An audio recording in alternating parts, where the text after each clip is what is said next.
Okay, guys, welcome to Throwdown Talks, episode 2. This is Kevin, this is Deepak, and this is Anand.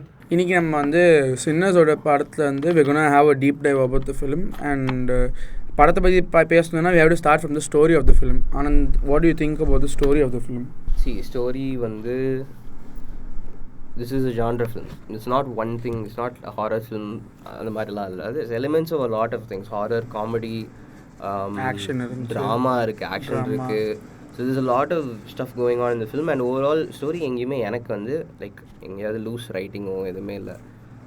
Facing வந்து செம்ம facing ஆக்சுவலாக படம் ஸ்டார்ட்லேருந்து எங்கேயுமே bore அடிக்கல and story to go that pacing அதுவுமே வந்து actually நல்லா இருந்தது. Also talking about what the film had ஸ்டோரியாக பார்க்கும்போது ஆஸ் ஆனந்த் side was a great story but the efforts that the crew had to put to not make the film hesitate at any point was like a great effort. To be honest, the political talk in the film is like amazing. Trailer பார்க்கும்போது it just felt like a vampire film மாதிரி with the old African vibes, but அந்த படம் அது மட்டும் இல்லை. It has a lot of அதோட core ஸ்டோரியே அது கிடையாது. வேம்பயர் பற்றின்றது ஸ்டோரி கிடையாது. Story is about the entire politics. இது வந்து தங்கலான் படம் மாதிரி ஒரு படம்னு சொல்லலாம் கண்டிப்பாக. தங்கலான் படம் மாதிரிலாம் இல்லை.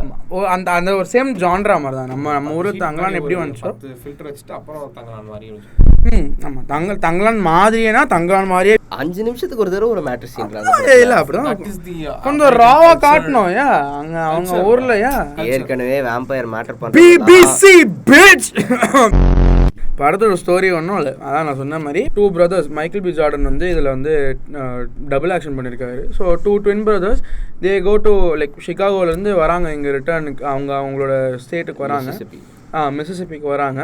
அங்கே அவங்களோட கசின் சாமி வந்து இஸ் லைக் ஒரு ப்ரீச்சரோட பையனாக இருக்கார் அண்ட் அவர் கிட்டார் வாசிக்கிறாரு. ஸோ இந்த படத்தில் மியூசிக் ரொம்ப நிறைய இம்பார்ட்டன்ஸ் கொடுத்துருந்தாங்க and they talk about music in a very different way and I like that way as a musician personally. I like the way that they spoke about music in this film. Moving on with the story, என்ன ஆகும்னா அவங்க வந்து they want to open ஒரு night club, அந்த அவங்களோட juke கிளப்னு சொல்லுவாங்க. It's basically juke box club. அதோட ஷார்ட் ஃபார்ம் பாட்டு பாடிக்கிட்டே பண்ணுறதுக்கு. ஸோ அவங்க வந்து அவங்களுக்கு தெரிஞ்சவங்க எல்லாரையும் கேதர் பண்ணிவிட்டு எடுத்துகிட்டு போய் ஒரு இடத்துல நைட் கிளப் ஸ்டார்ட் பண்ணுவாங்க. But at the same time இன்னொரு சைடில் வந்து ஒரு வேம்பயர் ஒருத்தர் வந்து ஒரு வீட்டில் போய் அடைக்கலம் ஆவார். அவர் போய் அடைக்கலம் ஆகிற இடத்துல அவர் இன்னொருத்தரை பைட் பண்ணிடுறாரு. So the disease starts spread. அவங்க இங்கே வராங்க.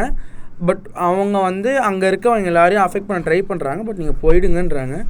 But somehow the vampires find a way to like எப்படி சொல்லுது spread their species across the place. And அது அங்கே என்ன நடக்குது, அந்த ஒரு நைட்டில் என்ன நடக்குது, அங்கே எல்லோரும் சர்வைவ் ஆகுறாங்களா ஆகலையா, அடுத்த நாள் காலையில் என்ன நடக்குது. அண்ட் இதில் வந்து மியூசிக் என்ன இம்பார்ட்டன்ஸ் கொடுத்துருந்தாங்க அப்படின்னா தே சே மியூசிக் சில பேருக்கு வந்து ஸ்பெஷல் கிஃப்ட்ஸ் இருக்கும் மியூசிக் சைடில் and which connects the past and the present and that can bring souls and connect them அப்படின்றாங்க. அதனால தான் இந்த வேம்பயர்ஸ் வந்து அந்த மியூசிக் அந்த சோல்ஸை கனெக்ட் பண்ணுற மியூசிக் பண்ணுறவங்கள தேடி போவாங்க. ஸோ அதுதான் இந்த படத்தோட கதை பேஸ். இந்த படத்தோட கேரக்டர்ஸ் பற்றி நீங்கள் என்ன நினைக்கிறீங்க Deepak? Characters, the casting was very precise. You could relate to them. The acting was like very nice. And particularly lead role was Michael B. Jordan and the other guy who has played as the cousin. Casting எல்லாமே on point. What the director wanted or the crew wanted was there on the screen. ஒரு விஷயம் தெரியுமா, Ryan Coogler has casted Michael B. Jordan pretty much all of his films. Fruitvale Station, Black Panther, Creed and then இப்போ now Sinners. I think அவர் வந்து உட்டக்குறை தொட்டக்குறை இருக்கக்கூடாதுன்னு எல்லா படத்துலையும் வச்சுருக்காரு போல். எங்கால் கார்த்திக் சுப்புராஜ் அவங்க அப்பாவை எடுத்துகிட்டு வர மாதிரி எங்களுக்கு வந்து மைக்கேல் பி ஜார்டன் படத்துக்கு படம். Talk about the makeup casting பற்றி பேசினாலும் நெக்ஸ்ட் இஸ் மேக்கப் ஒருத்த பயங்கரமாக இருந்தது. Makeup was insane bro. Costumes and makeup was a amazing job. சூப்பரா பண்ணிருந்தாங்க. One thing about costumes and makeup, everything was from back in the day. Cars கூட all the cars in the movie were fully restored cars. பக்காவா இருந்துச்சு. The thing was large scale filmனால நிறைய இது background artist plus அவங்களுக்குலாம் எங்க இருந்து இப்போ கம்மியா காசுனா 4-5 காசு சோர்ஸ் பண்ணிடலாம். The story வந்து set in Mississippi, so stateல Midwestல. the whole thing was actually shot in Louisiana, so in the bayous around Louisiana. So பார்க்கவும் அந்த swampy marshland தான் எல்லா செட்டுமே. Actually indoor scenes மட்டும் தான் எனக்கு தெரிஞ்சு இது மாதிரி இருந்துச்சு. அதுவுமே இது none of them were அதாவது none of them were built sets. எல்லாமே அங்க இருந்த விஷயம் தான். The whole town அந்த சென்டரா நடக்கிற அந்த டவுனே வந்து ஒரு ஆக்சுவல் டவுன் எடுத்து அதுல மண்ணு ரோட்ல போட்டு எல்லாமே பண்ணாங்க. அந்த காட்டன் இதெல்லாம் அந்த காட்டன் ஃபீல்ட் அந்த டிரைவ் என்டையர் அந்த பியூட்டிஃபுல் சினாரியோ எனக்கு அந்த கான்ஃபீல்ட் சேஸ் சினாரியோ மாதிரி இருந்துச்சு பார்க்கிறதுக்கு. ஆக்சுவலாக அந்த கொஞ்சம் பொறுமையாக ரீசெண்டாக லைக் நம்ம நடந்து போனால் எப்படி இருக்குமோ நம்மளே ஒரு நம்ம காரில் ஒரு 40 போனால் எப்படி இருக்குமோ அந்த மாதிரி தான் இருந்துச்சு. சூப்பராக பண்ணியிருந்தாங்க. டீட்டெயிலிங்ஸ் எல்லாமே நல்லா இருந்துச்சு. அதான் அந்த மூவிஸ் டெக்னிக்கல் ஃபினாம் நான் என்ன கேட்டிங்கன்னா, ஏன்னா படம் எடுத்து அந்த கம்போசிஷன்லேருந்து எல்லாமே சூப்பராக இருந்துச்சு. அவங்க பிக் பண்ணியிருந்த அந்த காஸ்டியூம்ஸு, அந்த entire vibe of the film, அந்த ஒரு ஒரு ஒரு கண்ட்ரி வைப்ஸ் கொடுத்துச்சு. பர்ஃபெக்டாக இருந்துச்சு, செம்மையாக இருந்துச்சு. அந்த ஒரு விண்டேஜ் வைப் பக்காவாக இருந்துச்சு. இந்த படத்தை பற்றி பேசணும்னா கண்டிப்பாக we have to talk about dialogues of the movie. நிறைய strong dialogues that pinpoint a lot of strong political opinions. நிறைய டைலாக்ஸில் அவங்க எப்படின்னா பிளாக் கம்யூனிட்டி வந்து அந்த காலத்தில் என்ன ஃபேஸ் பண்ணாங்களோ அது அப்படியே காட்டியிருக்காங்க. லைக் எவ்வளோ அது அவங்கள அஃபெக்ட் பண்ணியிருக்குன்ற வரைக்கும் காட்டியிருக்காங்க அந்த படத்தில். Performance as well. இந்த படத்தில் நம்ம வந்து மெயின் கேரக்டர்ஸை தவிர நிறைய சைட் கேரக்டர்ஸ் ரெண்டு அப்போசிஷன் சைட்ஸ் மாதிரி வேம்பயர்ஸ் அந்த ஹியூமன்ஸ்ன்ற மாதிரி அண்ட் நிறைய சைட் கேரக்டர்ஸும் இருந்தாங்க, நிறைய பேக்ரவுண்ட் ஆக்டர்ஸும் இருந்தாங்க. எவ்ரிதிங் இஸ் லைக் கனெக்டட்ன்ற மாதிரி அந்த வேம்பயரும் இப்போ இந்த பார்க்குள்ள இருக்கணும் எப்படி வந்து there is a whole thing. ஓகேங்களா? ஸோ அது கனெக்ட் ஸ்டோரியோட கனெக்ட் ஆகிருக்குன்னா it is also reference to white versus black. அந்த மாதிரி பேசிக்காக அந்த வேம்பயருக்கு ஒருத்தர் இருப்பான், ஹீ இஸ் தி டெவில்னு சொல்லிட்டு அந்த மெயின் லீட் வந்து கோட் பண்ணுவார். ஸோ அது என்னன்னா அவனும் ஹீஸ் அ ஒயிட். ஓகேவா? ஸோ ஆல்சோ இந்த பார் இவங்க லீஸ் பண்ணுற ஆளும் ஒரு white and he has a clan call ஒரு கிளான் இருக்கு. அந்த கிளான் என்னன்னா ஒன் டேக்கு அப்புறம் இவன்ட்டு நான் இன்னைக்கு இந்த லீஸ் காசு வாங்கிட்டு நாளைக்கு அவனை கொலை பண்ண போறேன்னு தே ஹேவ் இந்த மைண்ட் செட். அந்த படம் முடியும் போது அவனை கொலை பண்ணுறாங்க. அது கொலை பண்ணணும் அவசியமே இல்லை ஆக்சுவலாக. But I feel like there is an reference that this is the entire scenario pacing on night day அந்த மாதிரி லிங்க்ல கூட தே டிட் இட் நைஸ். அதுக்காக யூஸ் பண்ண ஒரு தியரி தான் வேம்பயர்ஸோன்ற மாதிரி எனக்கு இப்போ ஃபீல் ஆகுது ஆக்சுவலாக. Basically this movie was political film. It's a political film. ஆனால் it's a vampire film also. என்னென்ன கொடுக்க முடியுமோ அதெல்லாம் சூப்பராக ஸ்டோரியாக கேட்கும்போது அந்த படம் எப்படி இருக்குன்னா ஒரு 100% பொலிட்டிக்கல் ஃபிலிமாக இருந்திருக்கும். டன்ஸ் எல்லாமே சூப்பராக இருந்துச்சு படத்தில். ஆக்சுவலாக அவங்க ஆக்சுவலி ஒரு அந்த கிளப்புன்றதுனால லைக் நிறைய கார்லிக் வச்சிருப்பாங்க. கார்லிக் எங்கேருந்து வந்ததுன்னு நம்ம கேள்வி கேட்கவே மாட்டோம் அந்த படத்துல. ஏன்னா சமைக்கிறதுக்கு எடுத்துட்டு வருவாங்க. எல்லாமே பக்காவா எஸ்டாப்ளிஷ் பண்ணி சின்ன சின்ன கனெக்ஷன்ஸ்லாம் பக்காவாக இருக்கும். எடுத்துட்டு வுட்டுன்னு அந்த இதை கட் பண்ணுவாங்க. அண்ட் சில்வர்னு சொல்லுவாங்க, ஆனால் கடைசியில் ஒரு கிட்டாரில் மட்டும்தான் அந்த சில்வர் இருக்கும். அது சூப்பராக ஸ்டாண்ட் அவுட் ஆகிற மாதிரி அங்கே வச்சுருந்தாங்க அந்த இதில். கடைசியில் அந்த வில்லன் மேலே யூஸ் பண்ணும்போது மட்டும் அந்த சில்வர் போய் யூஸ் ஆகிற மாதிரி இருக்கும். சூப்பராக வச்சுருந்தாங்க அந்த கனெக்ஷனுமே படத்தில் எனக்கு தெரிஞ்சு. அண்ட் இதில் வந்து எனக்கு ரொம்ப பிடிச்ச சப்போர்ட் கேரக்டர்னால் டெல்டா ஸ்லிம் தான். படத்தில் டெல்டா ஸ்லிம்னு ஒருத்தர் வருவார். He is a very aged musician ஒருத்தர். அவர் ஹார்மோனிக்கா வச்சுட்டு உட்காந்துட்டு இருப்பார். அவருக்கும் சாமிக்கும் இருக்கிற அந்த டுவாலிட்டி காட்டுறது வந்து நல்லா இருக்கும். ஆமாம், பேரலல்ஸ். டெல்டா சாமி ரூயின்ட் இஸ் டெல்டா ஸ்லிம். அதுதான் அந்த படத்தோட மொத்த ideology.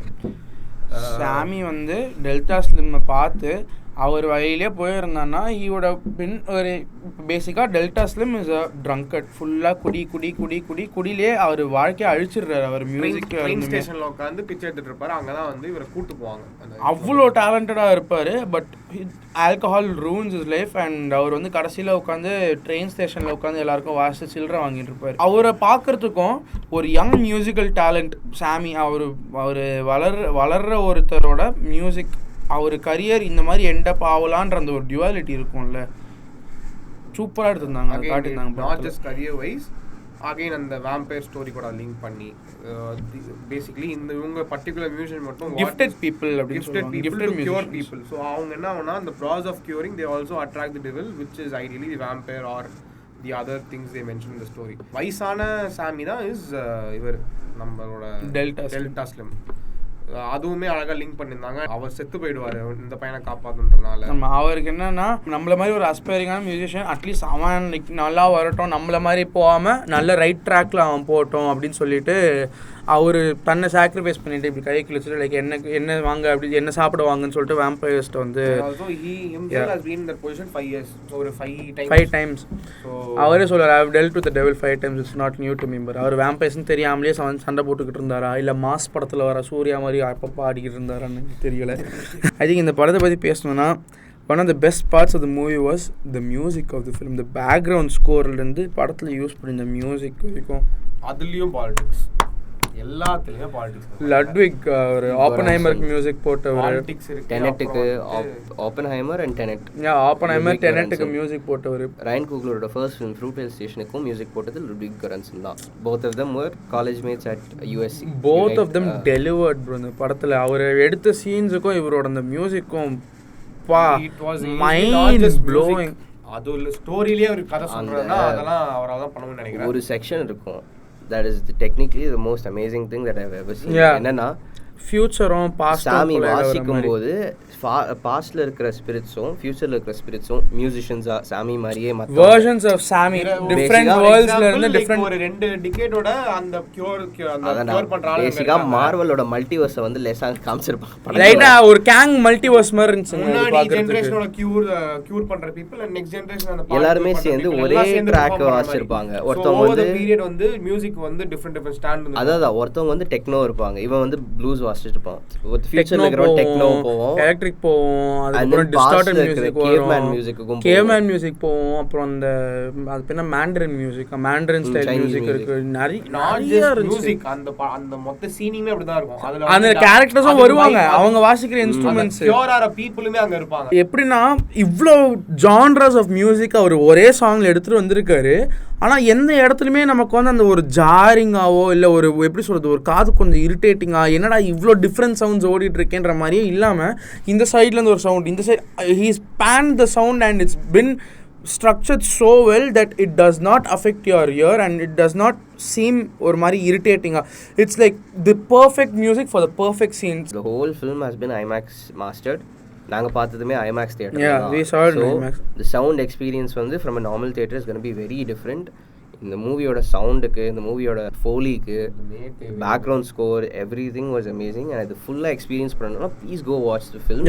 Two watch it in IMAX. ஏன்னா இந்த சவுண்ட் எஃபெக்ட்ன்றது நார்மல் படத்தில் நார்மல் ஸ்க்ரீன்ஸில் கிடைக்காது. ஐமேக்ஸில் நீங்கள் பார்க்கும்போது இந்த entire movie is based about music.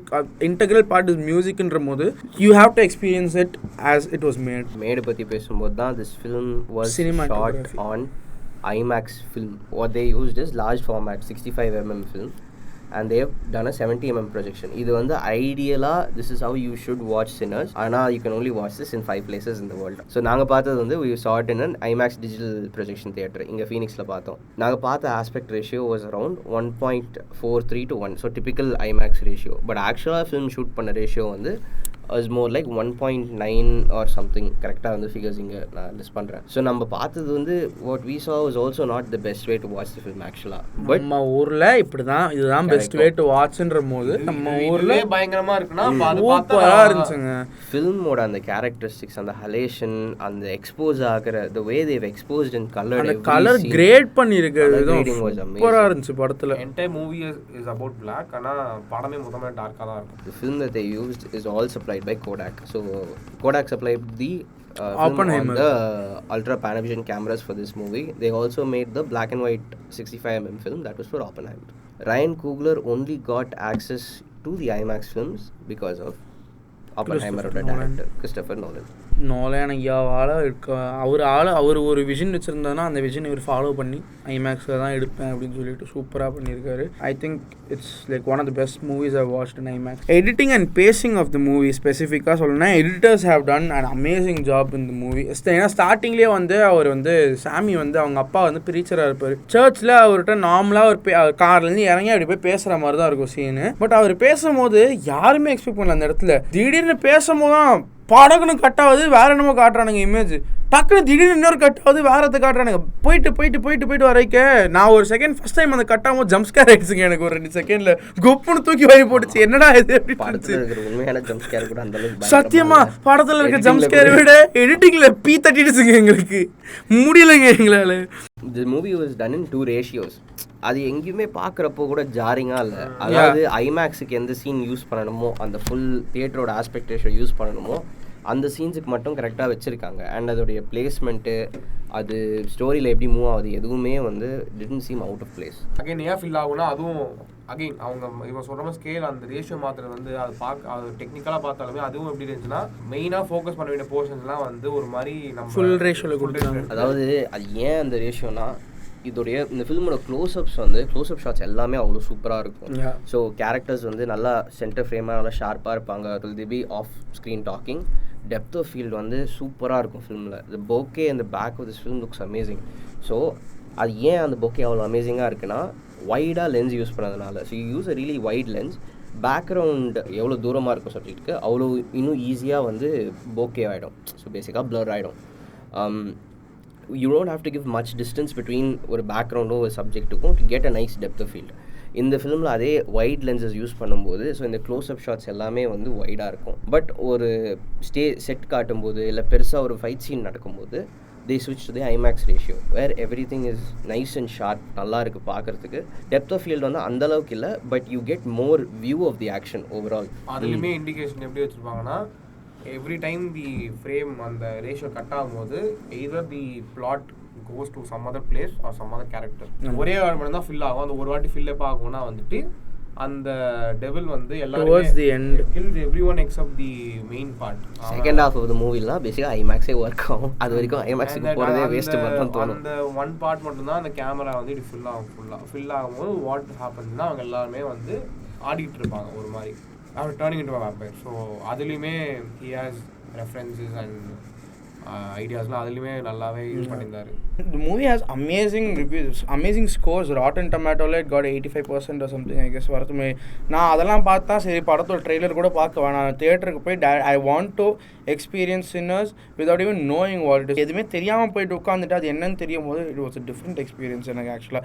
ஏன்னா எனக்கு வந்து லைக் ஃபஸ்ட்டு ஸ்டார்டிங் எடுத்தும் போது I thought it was a movie about a night club. அதுக்கப்புறம் பார்த்தா சரி பொலிட்டிக்கலாக பிளாக் பீப்புள்ன்ற மாதிரி இருந்துச்சு. I never knew it was about vampires. அந்த வேம்பயர் அவர் சீனில் காட்டி அவர் வந்து லைக் அந்த வீட்டுக்குள்ளே போகும்போது மட்டும்தான் I got know it's a vampire movie. So இந்த மாதிரி இருக்கும்போது எல்லா ஜானர்ஸுமே பர்ஃபெக்டாக எக்ஸிக்யூட் பண்ணியிருந்தாங்கன்னு சொல்லுவாங்க. ஏன்னா படத்தில் இருக்க ஹியூமர் எலிமெண்ட்டாக கூட இருக்கட்டும், ரொம்ப லைக் ஆடாக வைக்கணும்னு வச்சா மாதிரியும் இல்லை, ஹியூமர் ஓவராக இருக்குன்ற மாதிரியும் கிடையாது. பர்ஃபெக்டாக அந்த ஒரு ஹிண்ட் ரொம்ப சீரியஸாக போயிருக்கும், அந்த ஒரு லைட்டாக ஒரு ஹிண்ட் ஆஃப் ஹியூமர் அந்த ஒரு லைனில், அதுவும் நேச்சுரலாக இருந்துச்சு ஹியூமர் படத்தில் ஒர்க் அவுட் ஆனது. That was a really nice way of writing the screenplay for the movie. ஆனால் அந்த படத்தில் ஜம்ப்ஸ்கேர்னு சொல்லிட்டு ஒன்றுமே இல்லை. அதனால இது ஹாரர் ஃபில்முன்னு எல்லா இடத்துலையுமே ஹாரர் அப்படின்னு தான் போட்டிருக்காங்க அந்த ஃபிலிம். இந்த படத்தை வந்து நான் லேஸாக பின்னாடி இருக்காங்க நம்ம அவங்க பிளாக்ன்றதை மறந்துட்டு will not consider any particular. அது வந்து ஒரு வேம்பயர், ஒரு 2 கசின் வந்து ஒரு நைட்டில் வைக்கிறாங்க, it turns into a vampire. அந்த மாதிரி ஸ்லாட்டர் ஹவுஸ்னு படத்துலேயே சொல்லுவாங்க.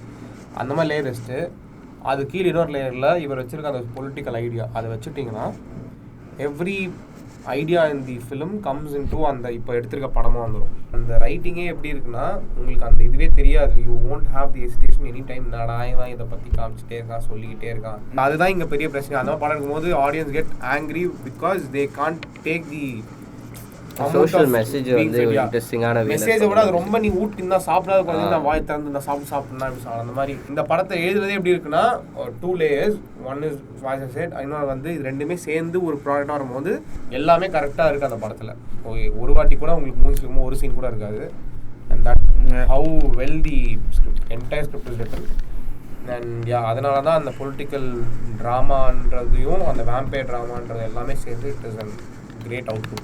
ஃபைனலாக என்னன்னா like in conclusion, Sinners is an amazing experience that you should definitely experience in IMAX. நீங்கள் கண்டிப்பாக ஐமேக்ஸில் பார்த்தீங்கன்னா இந்த படத்தோட அந்த ஃபுல் அவுட் உங்களுக்கு கிடைக்கும். அவங்க என்ன விஷன் வச்சு இந்த படத்தை எடுத்தாங்களோ அந்த அவுட் உங்களுக்கு ஒரு ஃபுல்ஃபில்மெண்ட்டாக உங்களுக்கு ஐமேக்ஸில் கிடைக்கும். ஆடியோ விஷுவல்ஸ் எல்லாமே வந்து experience is worth it for IMAX. இல்லைனா உங்களுக்கு அந்த பார்க்குற அந்த இமர்சிவ்னஸே இருக்காது. You won't be able to appreciate each aspect of the film. ஆர்ட்டாக இருக்கட்டும், சினிமாட்டோகிராஃபியாக இருக்கட்டும், even the music. So please go watch it in IMAX theatre. கண்டிப்பாக. So yeah, this is Kevin, this is Deepak and this is Anand, and see you guys in a different video next week. Stay tuned. Bye bye.